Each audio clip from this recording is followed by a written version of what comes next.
to shine. So when one applies a certain heat to opaque butter, you acquire a certain liquid, translucent liquid, which is your clarified butter. Now the same process is there when you apply the heat of your aspiration to your mind, which is opaque and ignorant. So when you apply a heat of aspiration to it, it acquires a certain lucid translucency or a certain clarity, which is clarified mind. Now this becomes more understandable in the Vedic context. So we see that in the Vedas, Indra's horses are described as Ghritashnu.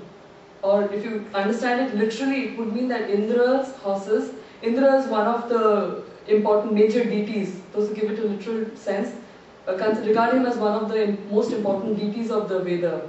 So Indra's horses are dripping with clarified butter, which is a very absurd sense.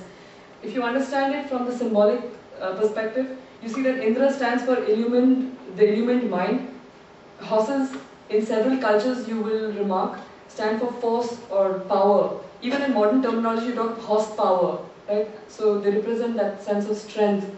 So when you understand it from this symbolic sense, the same Indra's horses of Ghritashnu becomes the powers of the illumined mind are associated with a clarity of mind or with clear and brilliant thoughts. So you have a completely different dimension to that same concept. The last word that we will study in this context is the word go. So this word comes from the root gu, which means cow and can also mean ray. Now when you understand it literally, it means cows. So you would think that the Vedic, rishis are performing sacrifices to get cows. But symbolically they mean ray, light or inner illumination, spiritual illuminations. Again in the Vedic context, we see that when you are performing the sacrifice, the rishis are performing sacrifice to get these animal cows. But again, from the deeper perspective, the rishi was none other than a seer. And when he was performing the sacrifice, it was an inner offering to the greater powers in himself that he was performing this gesture. And he would ask for spiritual illuminations. So that again suits the deeper sense much more than the ritualistic sense. Now one would wonder what was the importance, why did the rishis at all ask for cows? What was the purpose of these cows? So for that one has to understand the 4 fundamental doctrines that the Vedic rishis followed. So they are, 1, that man is an imperfect being and he has to understand himself better and reach that ultimate level consciousness of swar.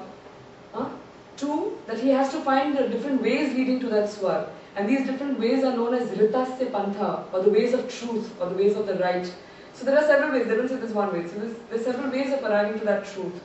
3, that there is one ultimate truth which has several forms. Ekam Sad Vipra Bahudha Vadanti. So there is a very common misconception about Hinduism as being polytheistic. But the Vedas talk of this one supreme being which has several emanations and one can understand it differently. The 4th doctrine that they believed in was they saw life as 3 images. So one is as a battle, a sacrifice and a journey. They said that they recognized through their own sadhana that man is a battlefield of several forces. And there were these forces that were trying to help him realize his self-perfection. So he called them the devas or the beings of light. That's the root of the word. And the other forces were the dasyus or those who were trying to tear him apart and divide him basically. So there was this constant tussle between these forces in man. So that's how he was a battlefield. 2, that there is a sacrifice. Now I would like to stress a little on this concept of sacrifice because it is one of the key concepts of the Vedas again. The Vedic rishis saw the entire creation in a process of sacrifice. There is a constant exchange of give and take that is happening. But this give and take that is happening is an unconscious process that is taking place. So they asked of man to make this a very conscious gesture. And they said that you offer to the fire in you or the will, the divine will in you, all that you want. And they believe that to what you sacrifice is what will increase in you. So if you want to sacrifice to knowledge, knowledge would increase in you. Literally, you will understand if you dedicate your will and everything to knowledge, you will get more knowledge. So from a very applicable, practical sense, that's what the sacrifice indicated. And there were 3 things which are very important for the sacrifice. So you had, there was Ghritam, or clarity of mind that we saw. Soma. Soma represents, literally understood, it represents the wine. Okay, but there is a lot of debate as to what exactly that wine signifies. Sri Aurobindo says that this Soma represents the light, that absolute joy that comes from self-knowledge. And again, you would see the similarity between wine and delight, because both are intoxicating, except that the delight doesn't leave you with a hangover. Okay? Or it leaves you with a permanent hangover. It can be either way. Now, the third thing that was important is the word, or the word of truth. So the Vedas had this very important stress on truth. You say the word, not just mentalize it, but the utterance of the word of truth was very important in the process of sacrifice. The third thing that was, the third image is that of a journey. So they saw man as a hill with different layers of consciousness through which he had to ascend, starting from the lowest, through his own purification, through the sacrifice, through the battle, realize these higher states in himself. Now these three images of the battle, the sacrifice and the journey are best depicted in two legends of the Vedas. These legends are not found in one chunk in one place. They are scattered throughout the Vedas, but you can, through references to them, figure out that they are talking of this general image or this general story of the legends. So one legend is the legend of the Angirasa Rishis and the lost cows, and two, the legend of Indra liberating the waters from Vritra.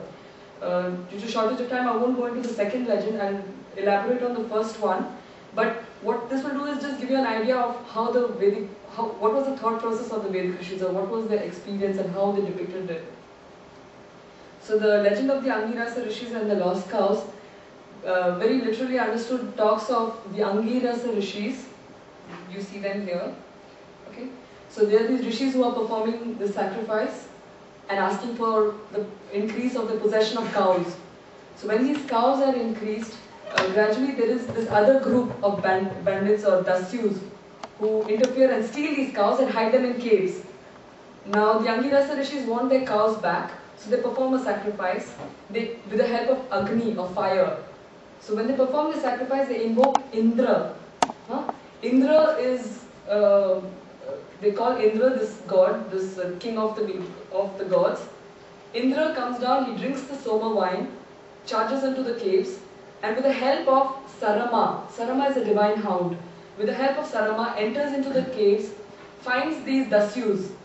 Okay, the dasyus are these bandits. Then there is an interesting dialogue that follows, because these dasyus try to win her over. They say, come on, you don't have to go back and report, you stick to our side. But she says, nothing doing, my loyalties are with Indra. She goes back, reports, and Indra comes down. There is a battle between the gods, Indra and all, and these forces, the dasyus. Finally, Indra is victorious, the cows are liberated, and the story goes on to say that the sun is released from the dark caves, which goes into the world of Swar. Now when you see the story very literally, it seems like a typical Indian myth where you have these gods and you have these other demons and they're fighting and the gods are naturally to be victorious. But now, if you understand the deeper symbolic sense of all the words, all the terms that are involved, you will see how another picture comes through. So the Angirasa Rishis basically again comes from the root Agni, of fire, the aspiration. So they are the power of Agni, man's aspiring soul.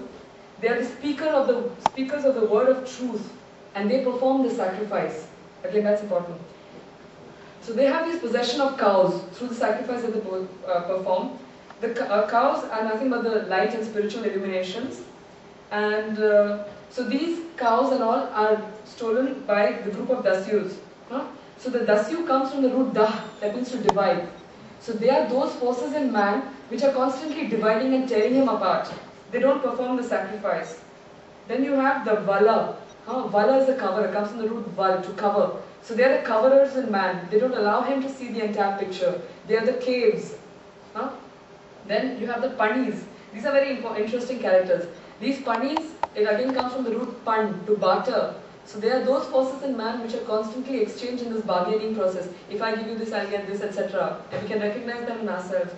And you have finally the vritra, who are the vr from the root, again to cover or to tear. You can have both senses.